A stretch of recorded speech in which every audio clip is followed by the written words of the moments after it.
Hi everyone, welcome to Brothers, Sisters, Strangers video podcast. I'm Ali John Chaudhary, psychotherapist, and today I'm here with Fern. I'm Fern Schumer Chapman, the author of the upcoming book Brothers, Sisters, Strangers, Sibling, Estrangement, and the Road to Reconciliation. A book that captures my own story of estrangement and reconciliation, as well as those of many others.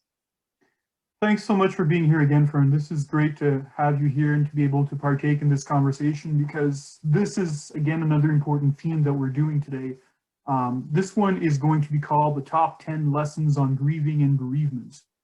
So we wanted to do a follow-up with regards to our last video because we've been having a lot of success with it. It's been shared in different places and we're getting high numbers with that. And, it was a very much of an expansive version that we did with regards to grieving, bereavement and such. And now what we wanted to do is we wanted to kind of focus a little bit more on the takeaways. And that's why we decided to come up with the top 10 lists. A lot of top 10 lists are good to have because we can, delve a little bit deeper into certain ideas and what matters to us. So we'll get started with that. So number one. Yeah, these are really practical approaches to how to deal with grieving and bereavement. So I think it's a much more specific how-to than what we did last time. I agree. And I think that this is important that we can expand on this because this is such an important theme for a number of our viewers. Our viewers have been going through a lot of different difficult situations with regards to bereavement, and I'm very happy with the idea that we gave them a roadmap last time to help them to navigate through that. So the top 10 list that we have is going to be focusing on important key points and insights that we have with regards to these issues that we've thought of and that we and perhaps yourselves have experienced in terms of your own situations. So I think this is very important that we go through this list and see what can come out of it. So without further ado, number one, the number one point I have is they will always miss an opportunity to miss an opportunity. Well, don't expect much. And I think this is really important because we tend to put all our hopes sometimes in a single outcome. And this sets us up for failure because it's what ends up happening is we may have too high expectations with regards to the situation involving the estrangement. And when we lower our expectations, then we're helping ourselves actually to limit and lower the emotional hurt of the experience. Well, my son once said to me, how low do my expectations have to go? And the answer is very low. I think one way to lower your expectations is actually my number one tip, which is to write. If you write down some of your expectations and write down what's burdening you, it seems to release you from carrying around those feelings. And I have been pounding the table for writing as narrative therapy for a long time. And the research bears out that writing for 20 minutes a day, just through your heart, without any worry about the words on the page, has a tremendous benefit. And so I have used this myself, and I know others use it and find that they are released from some of these painful burdens that they carry. I like that a lot, Fern. I think that's a really important point that you're making. The idea that you work with those feelings and you learn to deal with them in a way that you bring them out on a page, so. And related to your part, write down your expectations and then try to write down why they may be unrealistic. Mm-hmm. It's a good way to get out of your head and to actually see it visually and to help yourself to purge some of those feelings and perhaps on a practical note, like you say, identify what those expectations are and look to lower them. So definitely. And through writing, you can sometimes challenge your own thinking, like I was just saying about expectations. So when you see it on the page, maybe you are a little less invested in it and you can challenge yourself and say, well, maybe I am looking at this the wrong way. I like that. I think that that's a really good way to of course, self-improve and such and get better with all this. So definitely.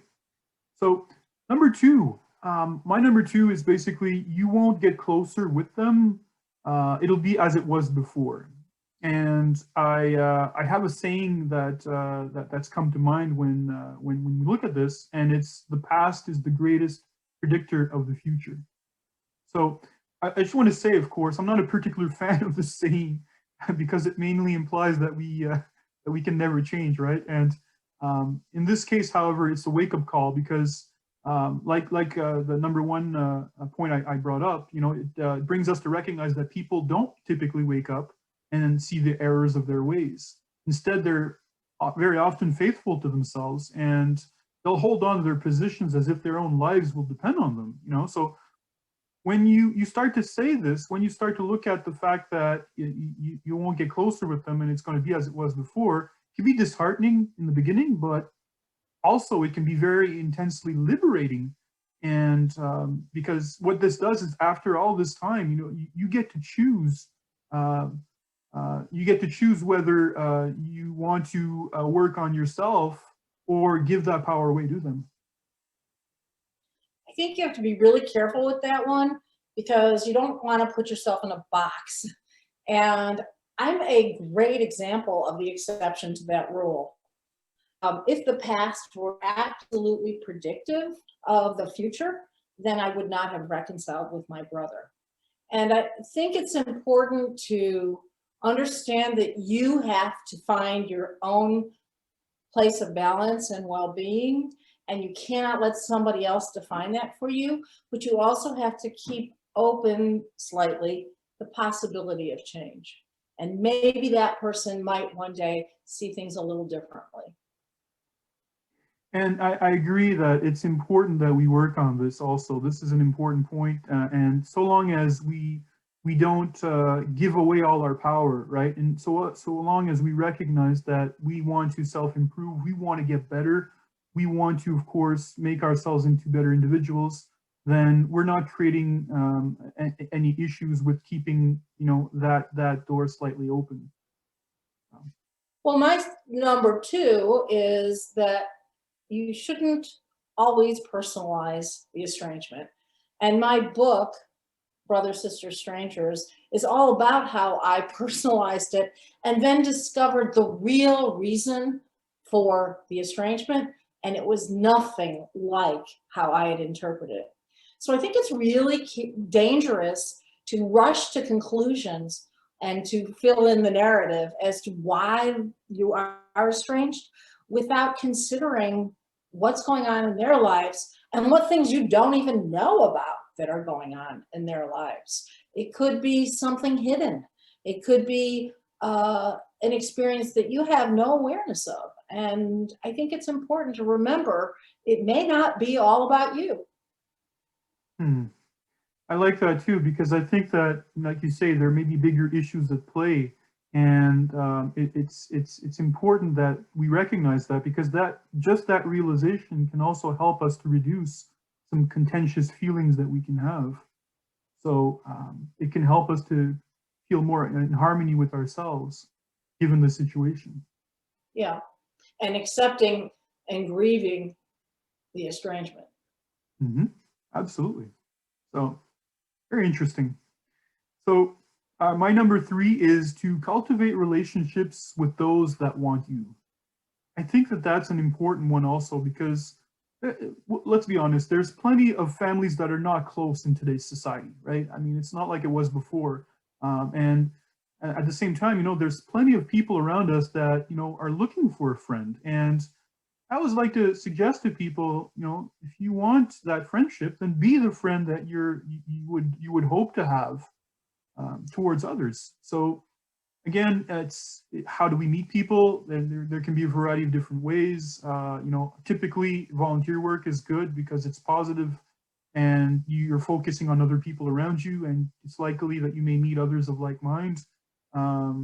and you're focusing on helping others, so you're not thinking as much as to what you don't have rather. So of course, in a COVID world, we have to recognize the reality that we don't necessarily get to meet as many people as we like. So I always like the art of letter writing as being a very good way of reaching out to friends and such. It doesn't always have to be that way, but at the same time, it could be different ways, of course. But letter writing really does help us to expand and such with regards to what can give us that sense of connection with others, to deepen some of those type of friendships that may need that. Um, I would underscore that. And actually, one of my tips is also cultivating surrogate family. And as you know from reading my book, the place where I cultivated family was at the Cradle, which is an adoption agency. And I was cuddling babies between uh, birth and placement. And this gave me a sense of connection. I was going every couple of weeks. So it was a voluntary situation, as you suggest. And I was exposed to people who love babies, which I do too, and also very nurturing people. So I think it's important to look in those places to find a connection to like-minded people. And I would absolutely say that you do not have to get all your needs met from family members. And the expectation that family will fill those needs is very unrealistic. So you have to look out farther into the world for that fulfillment. Absolutely. And I think that's really, really important to reach out and cultivate those relationships, because again, nothing is perfect. And I think that we are creatures that are social. We very much need to have that interaction with others and such. And like attracts like too, So I think that that's really important, that we can deepen contacts with people that we feel inclined towards. So I think that it's natural to do that, and I think that it's perfectly okay to cultivate that and feed that. And what you get back is more of a sense of satisfaction. You get more of a sense of connection. So you can actually help to fill that gap. And a sense of belonging. Very much. Yes. Very much. So my number 4 basically is don't put preconditions to your happiness. I only be happy or fulfilled if, so I think it's really important to recognize why that can be an issue, because this is where we can get stuck. We were talking about accepting the reality of the loss in our previous video. So I think, when we start to think that I won't be happy until they suddenly wake up and see what they've done to me, we tend to constantly dwell towards what's missing in our relationship, and we fail to see what we can build as we choose to move forward and such. So creating preconditions only serves to highlight and fuel what they've done, and it anchors us further into their drama, as opposed to making ourselves stronger and better. And another thing that anchors you into the drama is social media. So my number 4 is to block family members and the stream of pictures that hurt. Why invite pain? And I know it's hard to do because people are desperate for a glimpse of the lives of those who they love and would like to be connected to. But you have to really assess whether it's more painful to see those pictures or more freeing to shut them off.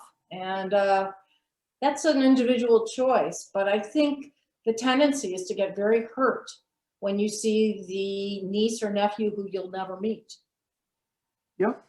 And I think it's really important to be honest with that. Like you say, I think that it's important to recognize that you can, of course, adjust your news feed to make sure that you don't see certain family members. There's options for that. Why am I always having to see them every time I click on it? So I think that you can certainly play with that and make sure that some people don't appear or outright block them if you need to. Right. It's important to be honest with yourself and ask yourself, is it taking away more from me than adding to the quality of my life? And you have to be very honest with that. I mean, I think the important thing that's coming through here is you have to protect yourself, whether it's through expectations or social media. Your first goal is to take care of you. Absolutely. So I think that that's the key, especially too, when it comes to accepting the reality of the loss, when it comes to, of course, adjusting to the world without your sibling. It can be, of course, to be able to recognize what that is, and it can mean to make choices accordingly. So that way, again, you're choosing to live a lifestyle that protects you as opposed to hurts you. So that's very important. So um, my number 5 basically is an important one, and we sometimes need to have that reminder, is basically you have what it takes to get through it all. Your future doesn't depend on them. And I've spoken before about my own epiphany I had when I was going through my own issues, and I think it's a very powerful experience when you can come to that realization. Because when we feel negative emotions, we tend to catapult ourselves into the future, and we sometimes mistakenly feel as if we'll feel that way forever. And that's a misconception. That's just outright wrong, you know? So we're stronger than we think. And I think that contemplating on those times where you thought you didn't have enough to get through a difficult time and how you may have kind of surprised yourself, I think it's important to think about that, because oftentimes we underestimate our capacities. And if we come to that realization that we do have what we need within ourselves, that we are sufficient, I think that that's going to be very helpful. Of course, sibling estrangement really plays with your sense of self and your self-esteem. I think point is a great one, because those of us who are estranged from siblings often suffer with this feeling of why am I not enough? Hmm. Um, One of the ways in which I think it's important to protect yourself is to set boundaries. And that's my number 5. And I mean setting boundaries with family members, because this is such an awkward situation when you don't speak to your sibling and there's your mom sharing everything exciting about your nephews who you don't know. And I heard from a lot of people in my survey and who said that this was so painful to them.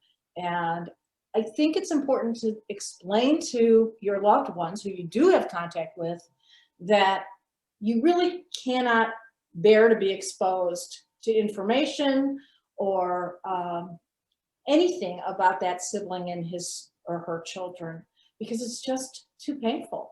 And I think you have to be really firm about this. And it's a very tricky thing because, of course, for example, the parents are in touch perhaps with both. So I think you have to set the boundary and be strong. The other thing is the parents often try to pull you back into these relationships that can be toxic. And again, you need to protect yourself. I very much agree on this. I think that protection here is the key with regards to establishing healthy boundaries and such. And you're absolutely right. I think that that's a very important point that you're making. And living your life without them implies adjusting to the absence in those relationships where the hurt can occur. So it becomes part of acceptance, and it becomes important to foster reality elsewhere than within our own minds, because we set boundaries within our own minds, and we're starting to work on that, and some of us are better at it, and that than before. So it becomes all the more important to do that in our own physical environment also, and in our interactions with others too. So, Well, I think those are pretty instructive, and they really do speak to what we discussed in terms of research last week. Yeah, I think that this very much goes into some of the tasks that we've talked about, and these are practical ways and practical insights to keep in mind, of course, given our last video too. So I really, really appreciate you being able to talk with me about this, Fern. This is wonderful, and I'm certain our viewers will, of course, benefit from our talk from today. Well, it's always great to be with you, Ali John. Thank you so much for being here, Fern, and we'll talk again. Good. Thanks. Bye. Bye-bye.